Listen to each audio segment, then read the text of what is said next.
Hi everybody, it's David Oaknob Farm. At long last, my Wood-Mizer LX-25 sawmill is assembled. We had some hiccups along the way. Some of it was my fault, some of it was their fault. But anyways, the saw is now assembled, and I have yet to start it. I'm going to start it tomorrow, and I'm going to film that as well. And that will be coming in the upcoming video as I learn how to use this thing. But let's take a look through the assembly and see how it went.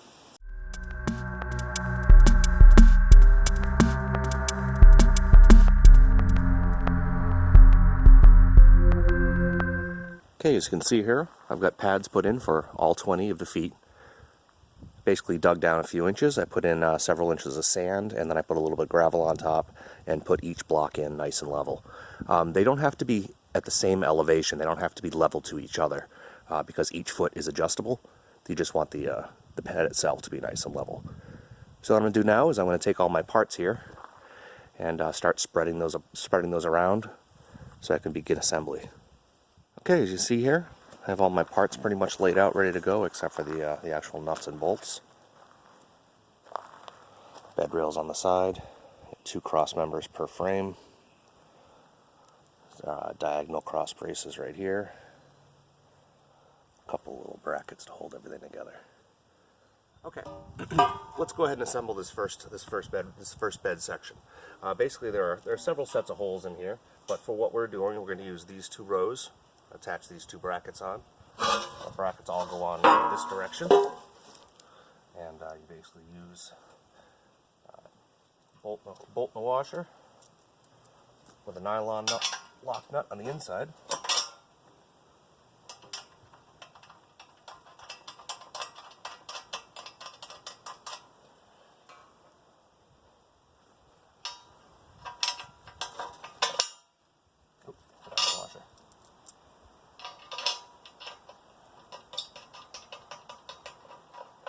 I'm going to get these all loosely put together on this whole frame, and then we'll tighten it up. Okay, now I've got this one assembled. I can level it right now if I want to, but I'm actually going to assemble all of my other bed sections, I think, first. Okay, I've now got these semi-tightened up. Got all 5 of these put together. One thing that's important to note that I actually forgot about when I was placing my blocks here is that at the head end of the saw, the spacing is actually different, so I'm going to have to lift this up and move the blocks over to that center piece. And then I'm going to start centering at my middle.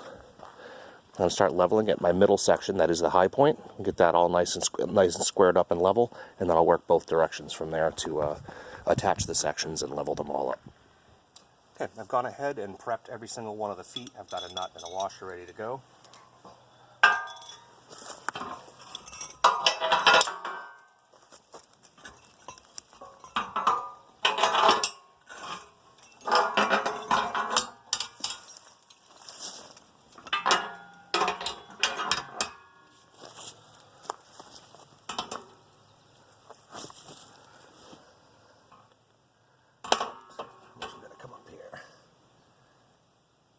Up almost an inch.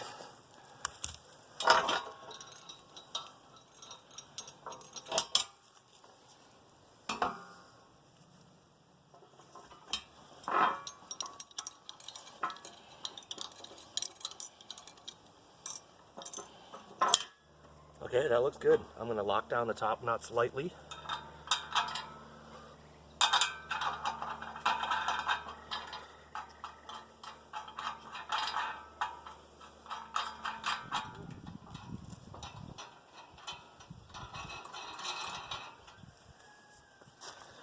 There we go, that's one section.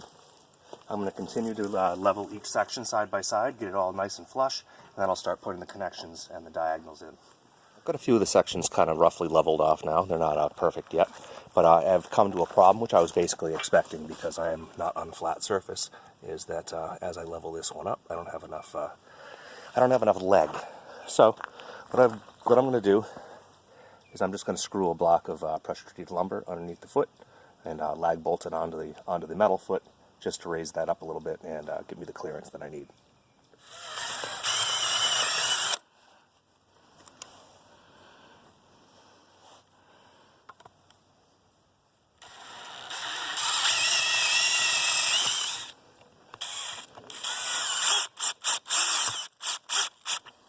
Okay, I've been spending about the last 2 hours or so getting things roughly level. None of the sections are attached together yet. but they are all basically level. And now it's time to fine tune. So I'll start with this center bed section again, where I'm starting. Tighten up all the bolts, get it all, the entire frame rigid, get it all perfectly level, and lock down the feet. Alright, we're looking pretty good there. I think we're ready to lock down this first frame. Alright, so now we basically have two nuts, one top and one bottom. We just have to tighten them up against each other.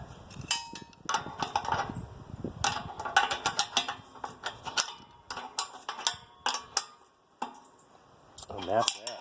Okay, now it's time to start assembling this into a final piece. We'll put a bracket across here. And then we're going to just attach it all in, and then this will go through and hold the pieces together as well. And they said to put the nuts on the inside. There's two I can get nice and firm right now.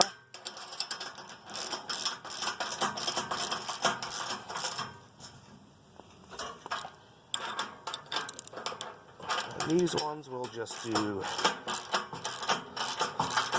almost snug. A little bit of play. What this is a clamp, and it's going to pull the bed sections together. So it goes in like this. I lift it up and it will engage, and now I'm going to squeeze the bed together.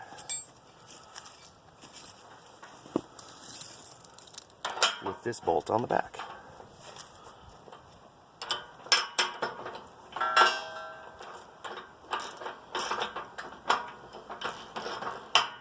Oh, there we go. Where it is. Ah. Wow, that is tight. So I just crushed that clamp. Interesting little thing. I'll show you the back here now. Okay, again, big notch down. Goes in, pull up. It's a little awkward. All right. Now, I don't know if you guys can see it starting to pull together.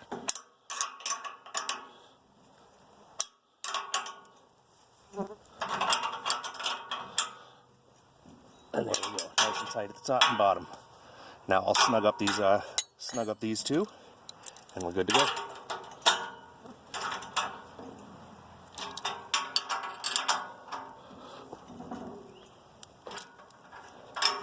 That's that. Okay, there we go. I've got the all the pieces of bed rail are now officially leveled up, clamped together, and all bolted down nice and tight. This stage of the final leveling and clamping took about 3 hours, and wasn't too bad. Alright, it's time to mount the diagonal braces. This end has a solid round hole, the other end is slotted, so I'll start up over here. Put the nut down.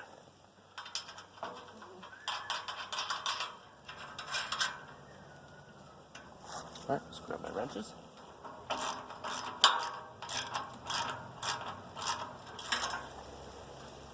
Okay, I just got 3 more to do. Okay, that's it. All of my cross braces are all bolted and nice and tight now. So the main portion of the frame is now built. Now it's going to be some log clamps and some other accessories that go down in between the bed rails.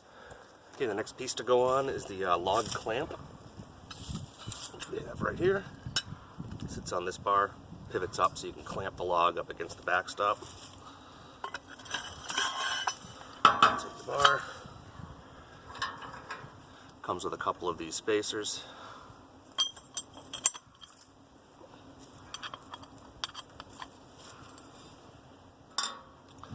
Nice long bolt with a washer.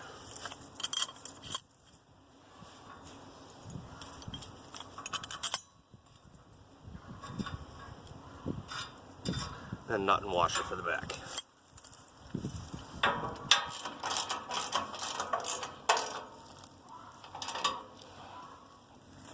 Okay, the next step now is to put on the log clamps. This is the bracket for it. And these are the actual clamps that ratchet up and down through the hole. Now I have to be very careful to make sure that all of this lies square in the machine. So I'm going to tighten this up kind of loosely, square it all up, and then lock it down.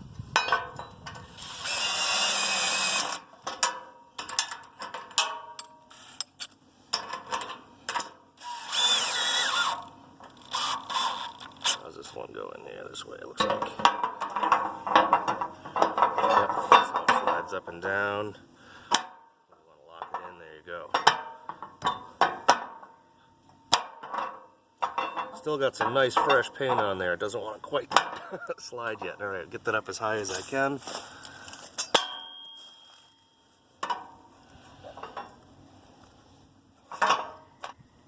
Right there, like that.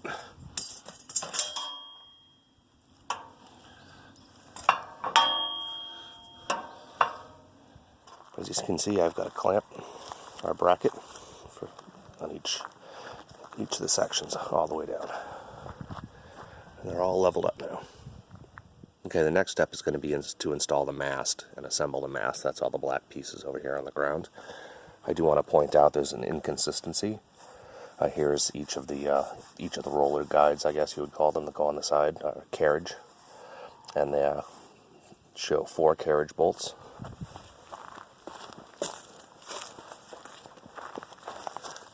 Mine clearly only have 2. So my guess is this is probably the same instruction manual for the larger LX-25. This is the 25, so that's my guess why there's an inconsistency there. Okay, well it turns out the manual was not incorrect. I am supposed to have 4 carriage bolt holes. As you can see, these bolts would go right through the mast, correct? If you look at the bottom of my masts, there are no holes. So they sent me the wrong carriages. Unfortunately, they are closed on the weekend, so I'm stuck until Monday. So this saga will be continued later. Okay, the replacement carriages have come in. Unfortunately, it took almost 3.5 weeks, which I was not impressed about, to get these. But we'll take a quick look at the differences here on the ones that belong on my saw. 4 bolt holes. They kind of pinch this assembly together around the bar, whereas these ones that I had initially go through the bar. The sizes are almost the same. It's just the head is offset in a different place, probably something to do with the balance of the different saws. But regardless, right now I have to take off all of these rollers that run on the rails and swap them over to the proper carriages. Okay, I'm starting to reassemble, but I figured we'd take a look at one of these bearing assemblies first. Basically, you have a bolt and a washer, nice little sleeve that goes inside. Another washer on this side. That's what bolts in for each roller. So, we'll get this put back together.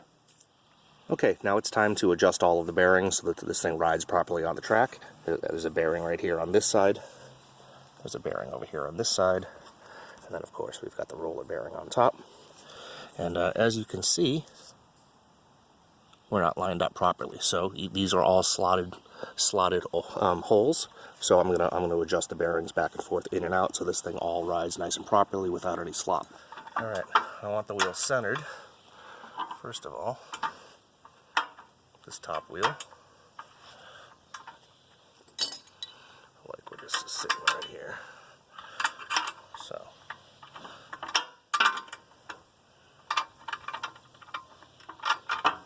That'd be pretty nice. Yeah, that's not bad.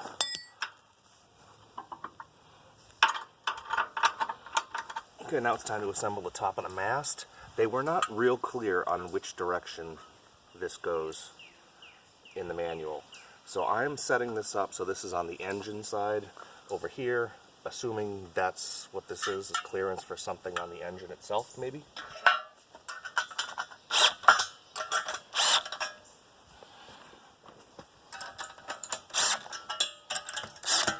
Okay, for the next step, I'm going to have a few people help me out, and they're not YouTubers, so I'm not going to film this part.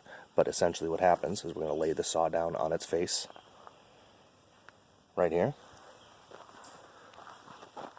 This crossbar gets slid in through here, and here, and likewise out the same type of opening in the bottom, here. So each mast is going to go through this. And then while it's laying on its face, we're going to stick these skis, basically our carriages, on the bottom of the posts. Then we're going to stand it up and set it on the rails. But again, for their privacy, I am not going to show you that part. Okay, pardon the wind, everybody, but the saw head is on the rails. As you can see, we had to insert the mast through the saw head, attach the carriages, and bolt those on. And then you insert a pin here so the saw head can't go up and down on the mast. And then you assemble this whole. Then you take this whole assembly and you put it on the rails. Now what we did here is we set up this little ramp. We put the far foot about here, lifted up the back end, slid it all the way up the ramp until it was basically lined up, and then slid it this way and lined it up. It went fairly well. It actually was a lot easier than we were anticipating. I would say this whole part took about 30 minutes. Next part to put on are the catch rails. These basically sit on here like this and bolt on with 4 bolts. And as the carriage moves across it, it has a little foot underneath here, so it prevents the carriage from being able to ever get knocked over off the track. So I'm going to put all of these on, and just go on one side, this side of the bed, and there's one goes on each bed. As this loosely fit right here, you can see how that will prevent the carriage from ever being able to flip over. Alright, let me get these bolted on. Okay, now we tighten up the mast head, get this all snugged down.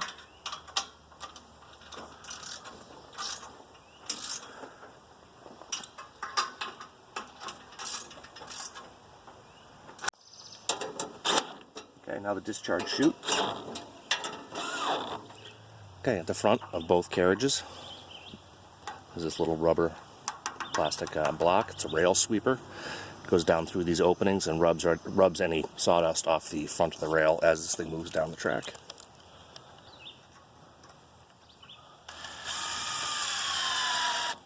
Okay, here I am at the head end. This is the stop block so that the carriage can't come flying off the back end. And also, if you see, there's this hole here and this hole here. When you pull them together, you can actually put a padlock on it and lock the head just to keep it in place. So let me get this put on.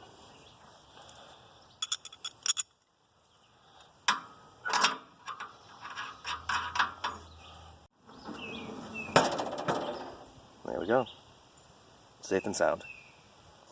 Okay, for shipping, the handle comes tucked in, but it's really supposed to come out and go into these 2 openings here. So I'm going to loosen this up, take it out, reinsert it, and tighten it back out again. There we go. Comes out. Go back in like so. Return. There it is. Okay, we lock that down. Next piece is the lift handle. It's a long Allen bolt, plastic handle on it, a couple of nuts.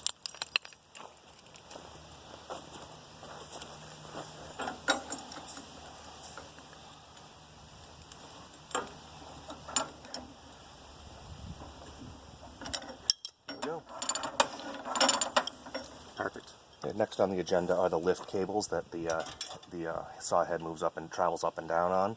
It has this little bolt, and it gets connected up into this this little guy we put in here earlier. And snug it down. Alright, this shaft here has a hole in it. Put the cable through. They say don't only let it poke through about 1/8 of an inch, and then tighten it down.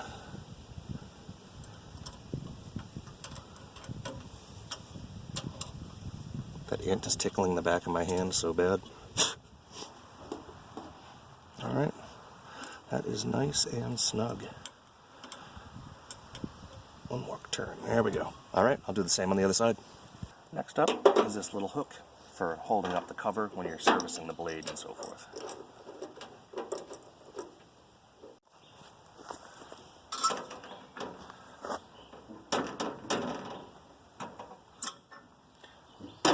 Okay, so now see, I have to open the saw head, and obviously I can't at the moment because it's hitting the foot, so I do have to raise this thing up.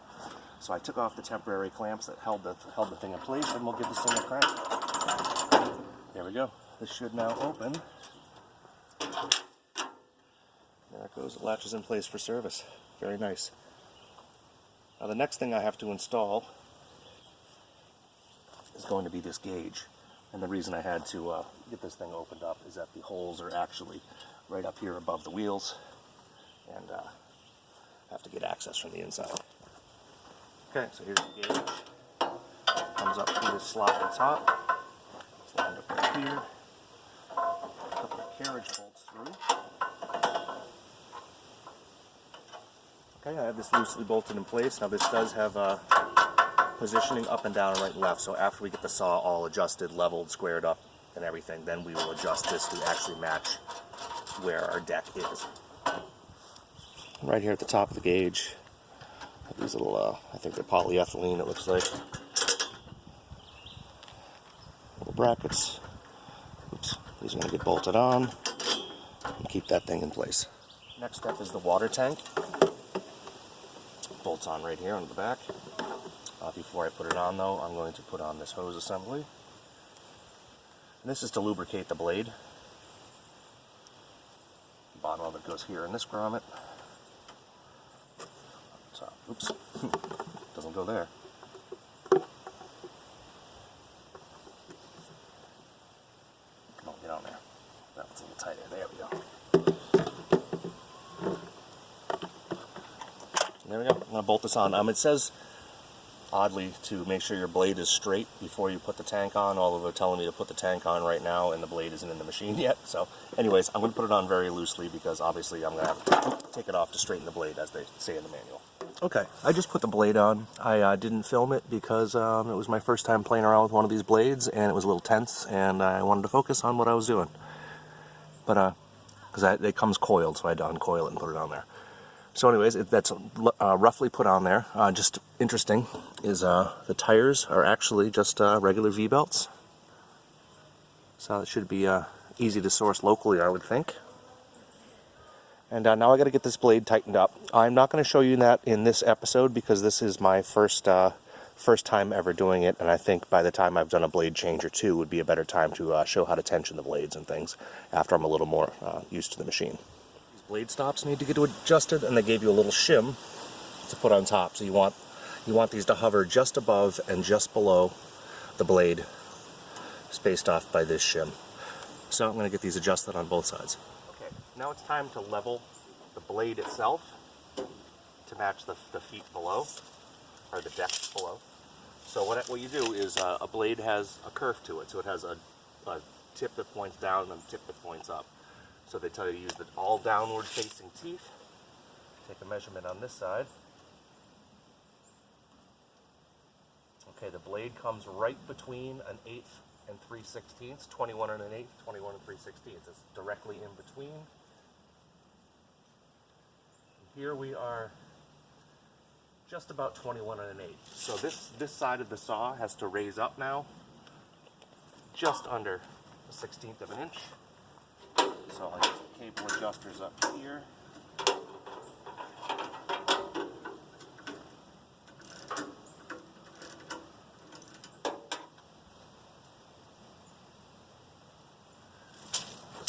Keep going.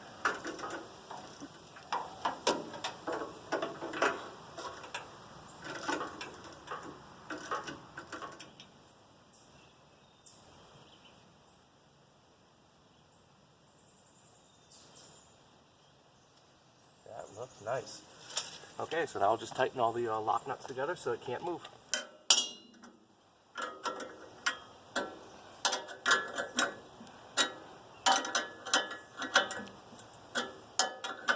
I'm going to double check it one more time, make sure everything's level, but then after that, it's time to adjust or tighten up the guides where it runs up and down the mast.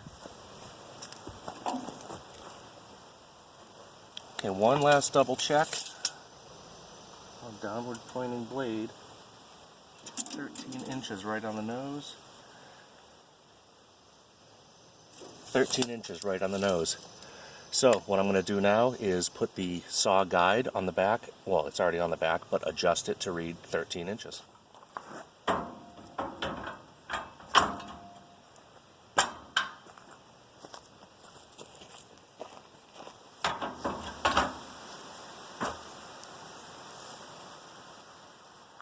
Okay, and that is it. This sucker is assembled. All I have to do is put oil and gas in it, fill the water jug, and actually tighten the water jug up because the blade didn't seem to wander, so I should be able to tighten that up.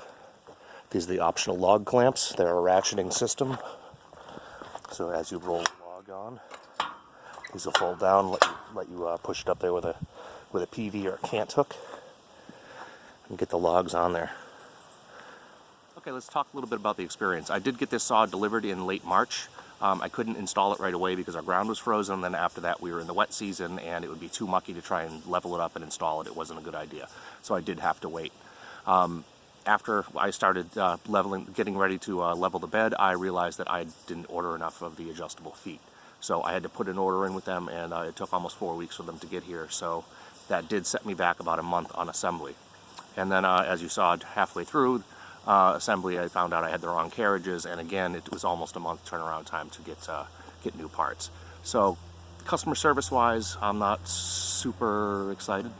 I'm hoping this has something to do with the pandemic and everybody's supply chains are screwed up. I'm going to give them the benefit of the doubt, and I hope that is the case. But in the future, if I do need parts, I am a little bit concerned about that. But otherwise, the assembly went pretty well. The instructions were fairly clear. There's a few times I was scratching my head, but I did figure it out. They could maybe do a little better job labeling the parts bags, like, you know, this is an M5 by 1.5 or whatever, you know, bolt on the bag. It would have made things a lot more clear, but that's kind of nitty-gritty. But anyways, thanks for joining me today, and check back very soon because I'm firing that guy up tomorrow morning.